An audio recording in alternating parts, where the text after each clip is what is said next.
एक भोजन प्रेमी व्यक्ति थे। मैंने उनका जन्म सिद्ध अधिकार था भोजन करना। घर में भोजन करने बैठ जाए, खाए तो बंदे न करे, घर वाले इशारा करे, थाली पटके वो सिर नीचे करके शुरू है तो उठने का नाम न ले। जब कोई आवे रोटी लेकर तो बोले दाने दाने पर लिखा है खाने वाले का नाम। तो रोटी वाला बोले तुम्हारे लिए दाना दाना नहीं है, बोला करो बोरी बोरी पर लिखा है खाने वाले का नाम। तुम दाना भर खाते हो? इतना खाता था। घर वाले परेशान हो गए और उसे धक्का मार के बाहर निकाल दिया। अब बेचारा गया, अब करे तो करे क्या, भोजन मेरा मरी जाएगा। जाते जाते देखा एक आश्रम के द्वार पर एक मोटे साधु बाबा बैठे। वो देखा तो बोला इतने मोटे यानी बहुत खाते होंगे, इतना भोजन तो मिल ही रहा होगा इनको। तो गया, प्रणाम करके बोला महात्मा जी आपके इस दिव्य सेहत का राज क्या है? क्या राज है इस स्वरूप का? बोले भीतर ना खूब चकाचक मिलता है, कोई गिनने वाला भी नहीं है, कितना खा लो। तो बोला स्वामी जी भीतर एंट्री कैसे होगी मेरी, मैं भी भीतर जाना चाहता हूँ। तो बोले उसके लिए तुमको चेला बनना पड़ेगा। अब बोला काम कुछ काम नहीं है, गुरु जी ऐसा माला देंगे, माला पकड़ के दिन भर राम राम जपना है। अब बेरा पर जाओ, थाली लेकर जितना पाना है उतना पाओ। बोला बस बस ऐसा ही जगह मैं ढूंढ रहा था, हमको तुरंत चेला बनवाइए, भोजन का टाइम हो गया है। उसको लेकर गए महात्मा जी। गुरु जी बैठे थे, बोले आओ आओ, कान में मंत्र दिए, माला झोला पकड़ाए। बोला माला बाद में जपूंगा गुरु जी, पहले भोजन का टाइम हो गया, भोजन पालू, जाओ पालू। अब लगा भोजन करने, यहाँ ना कोई रोटी गिनने वाला, ना कोई देखने वाला, ना कोई टोकने वाला। खूब आनंद से भोजन करे पड़ा रहे,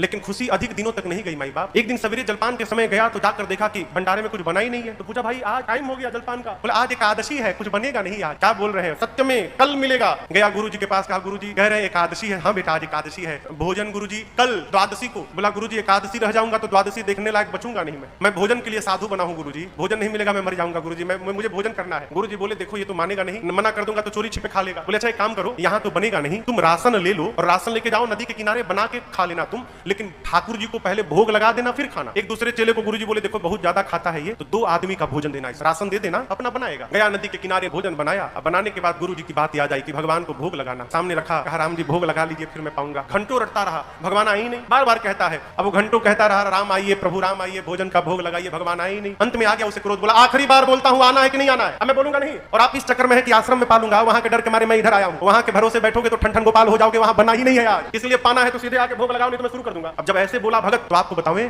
उसके सामने भगवान साक्षात प्रकट हो गए। लेकिन आप तो खुशी में ताली बजा दी, वो खुश नहीं भया, वो दुखी हो गया। क्यों? बुलाया था राम जी को, आ गए सीताराम जी, 2 लोग आ गए। अब वो देखा 2 आदमी का भोजन है, 2 यही आ गए तो हमारे लिए क्या बचेगा? बोला आप 2 लोग आ गए? राम जी बोले हम दोनों साथ में ही रहते हैं। गुरु जी तो नहीं बताए थे, बोले थे राम जी को भोग लगाना। अच्छा आए है तो पा लीजिए। मैया और भगवान पाए, थोड़ा सा उसके लिए छोड़ दिए, बेचारा आधा पेट पाया। बोला ये बताइए अगली एकादशी को भी आप 2 ही लोग आएंगे ना? अभी बेचारा कंफर्म कर लिया अगली एकादशी का। राम जी बोले हाँ बस 2 लोग, और कौन है? गया अगली एकादशी आई तो गुरु जी से कहा गुरु जी आप कहते राम जी का भोग लगाना, सीता राम जी दोनों आए थे, मैं आधी प्लेट खाया गुरु जी, अब की बार 3 लोगों का राशन दीजिएगा। गुरु जी सोचे लगता है भूखा रह गया होगा, बहुत खाता है ना। बोले अच्छा ठीक है चलो इसको 3 लोगों का राशन दिया जाए। गया बनाया, बनाकर फिर बुलाने लगा। जैसे बोला प्रभु सामने आइए मेरे राम आइए, मैया साथ लाइए। प्रकट हो गए कौन? राम जी, सीता जी और लक्ष्मण जी। अब की बार लक्ष्मण जी भी चले आए। अब लक्ष्मण जी को देखते आग बबूला हो गया, बोला ये कौन है? लक्ष्मण जी बोले प्रभु कहां लेके चले आए, इतनी आदर से बोल रहा है मुझे मेरे बारे में।